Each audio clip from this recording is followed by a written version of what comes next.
Welcome back, everyone. It's the Bourbon Judge. Hey, we're back at it again. Happy New Year. I'm excited for today. This is probably one of my favorite episodes each and every year. We're going to go through our top 10 whiskeys of 2025. Cool? Top 10 whiskeys of 2025. But before we dive into that real quick, in terms of the channel, really excited. In 2025, we had some fantastic barrel picks for our community.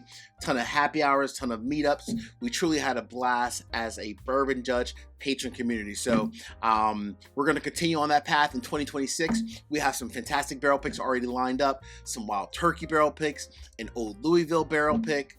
We have a Reveries barrel pick. These are all slated to come in the next month or two.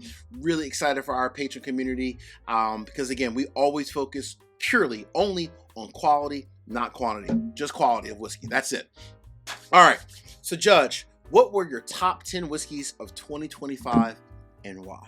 All right. So before we get started, I'm gonna give you two, let's call them two runner-ups, just two runner-ups or honorable mentions, if you will. And the main reason I'm giving these two an honorable mention or run-up is because the fact of fantastic whiskey, I don't own the bottle, right? I got a sample from a friend, from a patron. I loved it. And more than likely, if I had a bottle, I probably could put it in my top 10 and kind of compare it, but I don't own a bottle, right? I had an ounce and a half sample, so I couldn't put it in my top 10. But those two are none other than Ampersand Optimus 15-year-old. That pour was, woo, fantastic. Truly a great bottle, right? That was the number one honorable mention. The second honorable mention goes to Calumet 18. I got a pour of that early in the year, and I was like, oh my goodness. I was on the hunt for it, couldn't find it. It happens, right? You can't have every single bottle that's out there. But it was a fantastic bottle of whiskey, or a pour of whiskey, if you will. But unfortunately, I couldn't grab it, so it is what it is. All right, so I'm gonna go through my top 10 and I'm explaining the reason for each one, why I love these. I poured all these. I did like a true blind along with Mrs. Judge help, and I went in order, and these are the ones that took a long time. And I consumed a lot of whiskey, but I will say it worked out, and this is my true top 10 in order. All right. Oh man, number 10 on the list. Number 10, big brand, came out a little bit expensive, but the whiskey I felt was exceptional, and it was much better than its predecessor. So number 10 on the list. It's gonna be hard to fit all these on the table, by the way. Number 10, Knob Creek 21. So Knob Creek 21, honestly, I thought was an excellent bottle. It was leaps and bounds better than Knob Creek 18, as well as Knob Creek 15 as well. I think it's a fantastic pour. I mean, I love Knob Creek as a brand. Definitely a little bit expensive, but again, right? It's aged 21 years. Fantastic bottle. This one was absolutely fantastic. Truly amazing. All right, we're going to make some room. We're going to go like this. So Knob Creek 21 comes in the number 10 spot. All right. Judge, what is number 9 and why? So number 9, this is actually I got a sample from the distillery, but this is my backup bottle, which I'm about to crack open. I finished the sample bottle that I already had from the distillery. Number 9, this to me was, I don't understand how this brand each year, they only have a few new releases each year, but every single new release they put out, it's always spectacular whiskey. It's always just exceptional and slightly different than the last version of whatever they put out. Number 9, Jack Daniel's Tennessee whiskey, the Tenured Hill Rye. Oh, my. This is truly just fantastic whiskey. As I become more and more of a fan of rye whiskey, I'm telling you, Jack Daniel's rye whiskey, their barrel proof rye, it checks all of my boxes. Yes. Truly amazing whiskey. So Jack Daniel's rye is absolutely worthy of the number 9 spot. All right, number 9, Jack Daniel's Tenured Hill Rye. Number 8, Judge, what is number 8 and why? Oh boy. Number 8 comes from one of my favorite brands. Always consistent as well in terms of this release, always consistent. And always just great quality whiskey, especially for the proof point. The proof point is a little bit lower than what most of us in the whiskey world likes. But I'm telling you, take away the proof point, it's always amazing. Number 8, the Michter's 10-year 2025 release. Oh boy, this one is so good. It's just exceptional. It is truly just exceptional. It really, really is. Always great at a lower proof point. It's always just a great pour. What I love about this bottle is the fact that I always love to pour it and let it sit for like a good 15-20 minutes. Once you have a sip of it, it's like the whiskey skies just open above. They open up. They literally do. All right, that is number 8 on the list. Judge, what is number 7? Whew.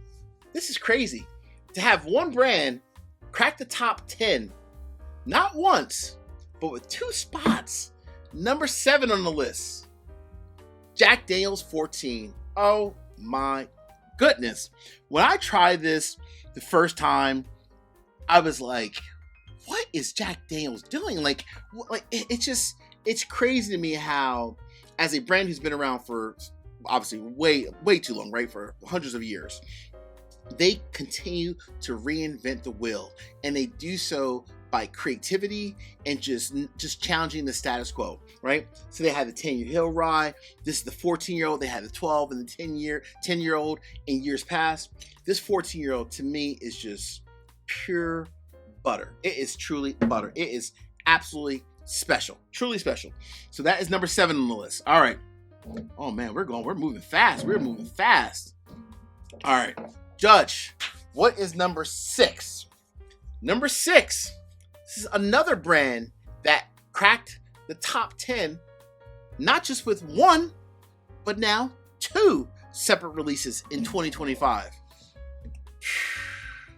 Number 6. This is a tough one because it almost worked its way up to number 5, but number 6, it belongs where it belongs. Number 6 comes from my good friends over at Michter's. This is the Bomberger's PFG. Precision Fine Grain. Woo! This boy, with the whole French oak wood that they used, getting it over from France with the barrels and everything, absolutely one of the best pours, hands down. This bottle is so special. I hope and pray they come out with this in 2026. Do it again, Michter's. Please do it again. The regular Bomberger's is great, but this PFG Bomberger's is dynamite. It is truly special. All right. 10, 9, 8, 7, 6. Before I get to the top 5, real quick, 3 quick easy favors. Number 1, hit the like button. Number 2, drop me a comment. Let me know what are your top 3 whiskeys of 2025 and why. Last but not least, please make sure to hit the bell so you get notification each and every time I release new content. Cool? All right. And I'm sipping number 1, by the way. Cheers. Woo! That is so sexy. That is an excellent pour. All right, some of these in my top 5 are going to throw you a little bit. You're like, what? All right, starting with number 5. Number 5 is definitely going to be a probably a bit of a curveball for many people out there in the whiskey world. Maybe, maybe not. We shall see. We shall see. All right, so Judge, what is number 5 and why? Number 5 comes from a brand. This was actually the first bottle of whiskey I ever actually even had from the brand. I heard good things about it, but you know, a lot of times you hear good things about whiskey and people overhype things. I'm like, it's probably going to be okay. I got a pour of it and I immediately said, I need a backup bottle. That's when I know something is going to be amazing and more than likely will probably be in my top 10, right? If I ever get a backup bottle, that means it's probably going to be in my top 10 or it's just flat out amazing and I want a backup bottle regardless. So number 5 on the list comes from a smaller brand out of Texas, the Rebecca Creek double barrel bourbon whiskey using Spanish oak. I even broke off the top. That's how excited I was for one of the pours.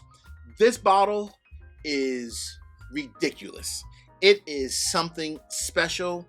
I mean, everything in this bottle just says yes, yes, yes.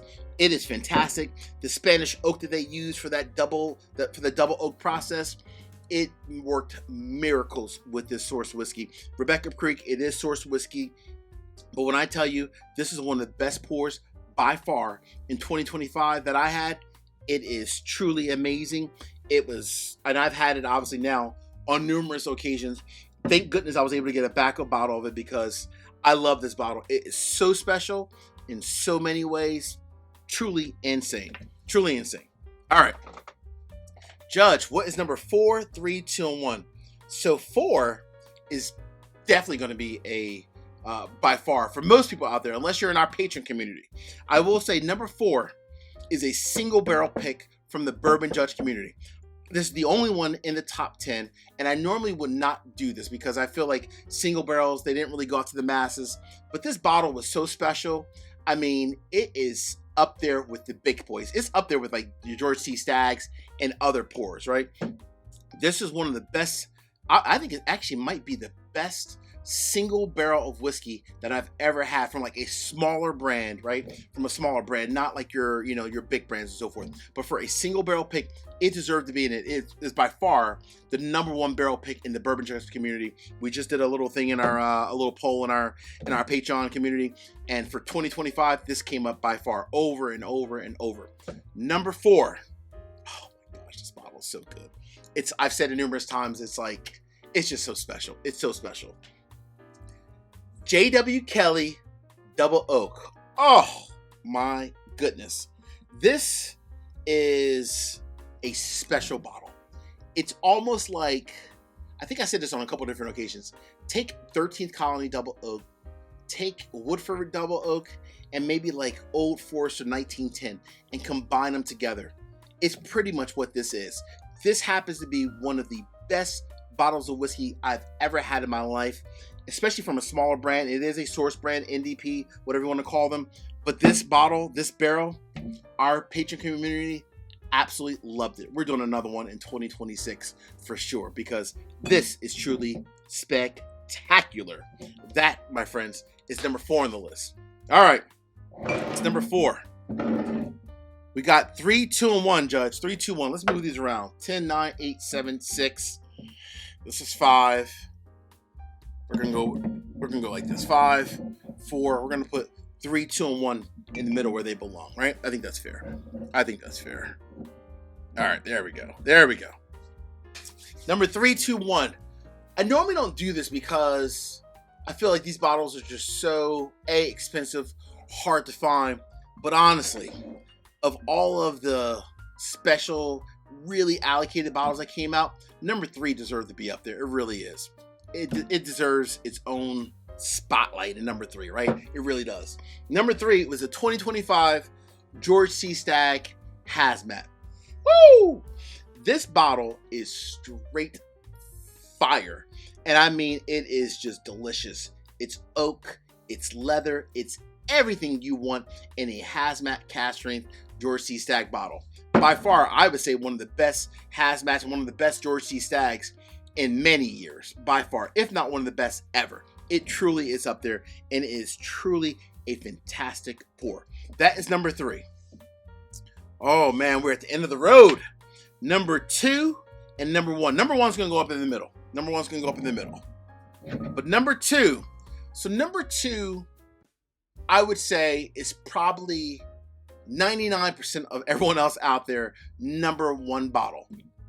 The reason why, to me, and it was hard between these two, the reason why it wasn't number 1 for me is because I love it, and I have a backup of it, because I do love it, right? Let's be crystal clear here. I have a backup of it, and I do love it, but it is in the same category as its big brother. So while it's different, it's not that different versus its big brother, which I already had. And I love this bottle, and I love its big brother as well. But number 2, probably everyone else's number 1 for the most part. None other than Wild Turkey Master's Keep Beacon.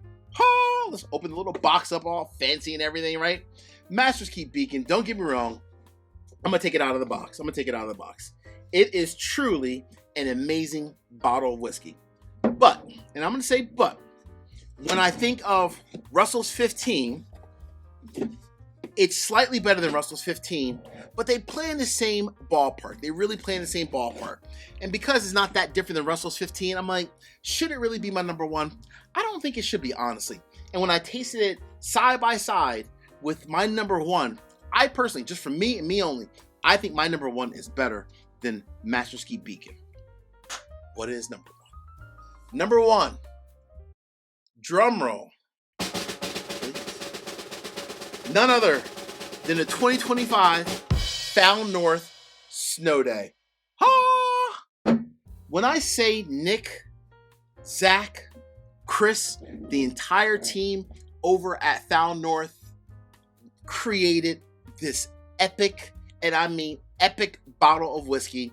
In my opinion, this is an epic bottle. They blended it. They finished it. They blended it again. They finished it again. They added more components to it. This bottle made me say, holy shit. It is that damn good. It's amazing. It's wonderful quality whiskey. It's by far, in my humble opinion, the best bottle ever from Foul North, and it was one that just checks every box of everything I love about whiskey, right?